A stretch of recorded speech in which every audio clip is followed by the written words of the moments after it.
O que aconteceria se um ninja com poderes sobre-humanos fosse obrigado a ir em uma ilha mística, cheia de monstros, em busca do Elixir da Vida? É nesse contexto que o anime Jigokuraku se passa, e vamos falar dele neste vídeo. Mas, antes de tudo, dê o like.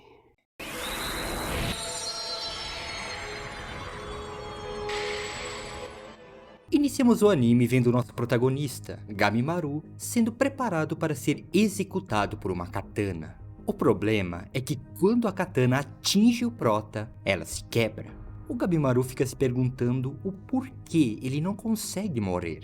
Depois disso, passamos a ver a prisão onde ele está. Lá nos é apresentado a Sagiri, uma inspetora que ficou responsável de fazer um relatório detalhado do protagonista.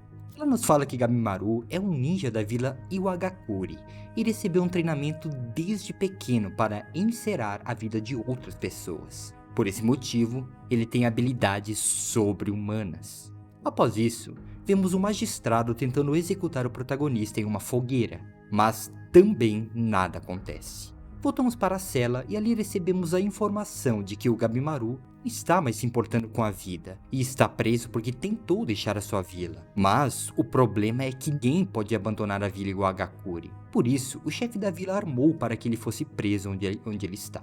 Ao ouvir isso, Sagiri pergunta por que Gamimaru tentou deixar a vila. Mas ele se recusa a responder ela. E vamos para mais uma tentativa de execução. Nesse ponto, o magistrado já está possesso, porque ele simplesmente não consegue dar um fim no protagonista e se sente humilhado com isso. Neste momento, ele vai tentar uma execução por touros, onde cada perna do indivíduo é amarrada em um touro e são guiadas para correr em direções opostas, fazendo o indivíduo ser rasgado ao meio.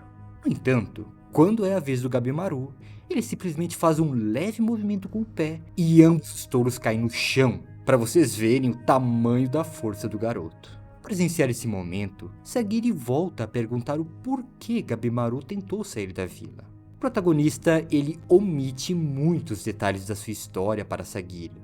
Ele basicamente fala que havia sido prometido para a filha do chefe da vila, mas a filha do chefe era uma boba mimada e que, se ele continuasse com isso, iria perder o seu talento. Pelo menos é o que ele fala agora. Mais pra frente vamos rever isso. Voltamos para a cela onde está o Gamimaru, onde ele está se perguntando o porquê está resistindo inconscientemente às execuções, visto que ele não tem mais vontade de viver. Vemos então outra tentativa de execução, a execução por fervura, onde o indivíduo tem o seu corpo encharcado de óleo e é colocado fogo. Porém, novamente o protagonista sai ileso da tentativa. Gamimaru se pergunta enquanto caminha sobre as chamas o porquê continua resistindo. Após isso, a Sagiri informa ao magistrado de que terminou seu relatório e que poderia começar quando quisesse. Nesse momento, Gamimaru é levado por um túnel bem escuro até uma porta. No caminho, o magistrado parece bem feliz, porque parece ter certeza de que essa execução vai finalmente funcionar. Ao abrirem a porta, nos deparamos com a Sagiri e BAM! Descobrimos que, além de ser enviada para fazer o relatório, ela também é uma espadachim de elite, especializada em executar prisioneiros. Assim, a Sagiri ficou responsável em acabar com o nosso prota. E por incrível que pareça, ela realmente consegue machucá-lo. Não só isso, mas se o Gamimaru não tivesse se desviado do golpe, ele realmente teria ido de base, o que deixa o prota muito assustado. Assim, a Sagiri nos revela que finalmente entendeu o porquê o Gamimaru fugiu da vila e resiste tanto para continuar vivo. E o motivo é porque ele ama muito a sua esposa e quer ter uma vida feliz com ela, longe daquela vila violenta. Só que para isso, ele precisa continuar vivendo e tentando sair desse local. Ao ouvir isso, Gamimaru ficou irado, porque não tinha mais esperança de que esse sonho pudesse se tornar realidade. Assim, ele rouba a espada de um guarda que estava ao redor e começou a enfrentar a Sagiri, dizendo que era impossível isso acontecer, e por isso ele havia se tornado vazio.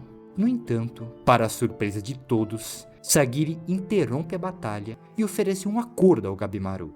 No acordo, todos os seus crimes seriam perdoados e ele teria a proteção do próprio imperador se aceitasse ir com a Sagiri para uma ilha chamada de Shinsekyo, onde se acredita ter o Elixir da Vida, que concede imortalidade ao seu portador.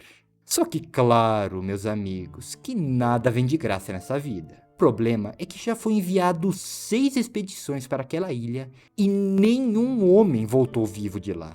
Um barco retornou da ilha, mas ao invés dos homens que embarcaram estarem lá, havia apenas flores enchendo todo o lado interno do barco. Não só flores, mas também isso foi encontrado. Um pé florido foi encontrado junto. Ou seja, os homens que iam para a ilha estavam se transformando em flores. Bom, pelo menos as flores da ilha são bem bonitas, isso não dá para negar.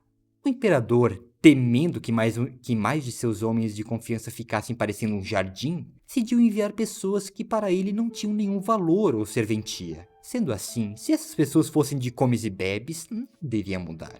E adivinha quem seriam essas pessoas? Os prisioneiros condenados à morte, incluindo o Gabimaru. O protagonista decide aceitar o acordo, porque não consegue ver outra forma de sair dessa situação.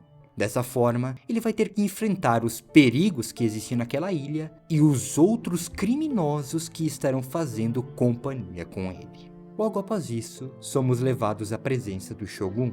Ali nos é explicado que cada condenado terá um monitor que ficará observando as suas ações. Todos os monitores são espadachins treinados, sendo assim não será fácil simplesmente se livrar deles na viagem. Tem o detalhe também de que o monitor do condenado que conseguir o Elixir da Vida deverá estar vivo, caso contrário, o condenado irá de base também.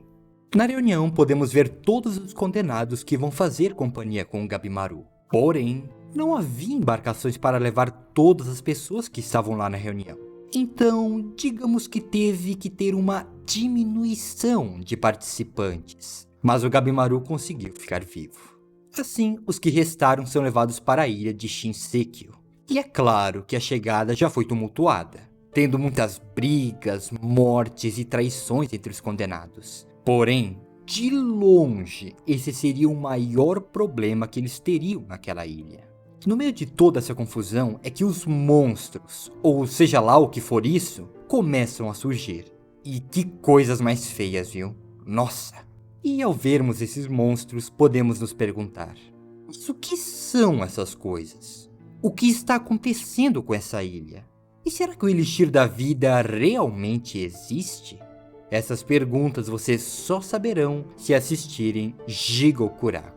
E é isso então, meus queridos. Fiquem com mais uma recomendação do Hiro para vocês. Um grande abraço do Hiro a todos e tchau, tchau!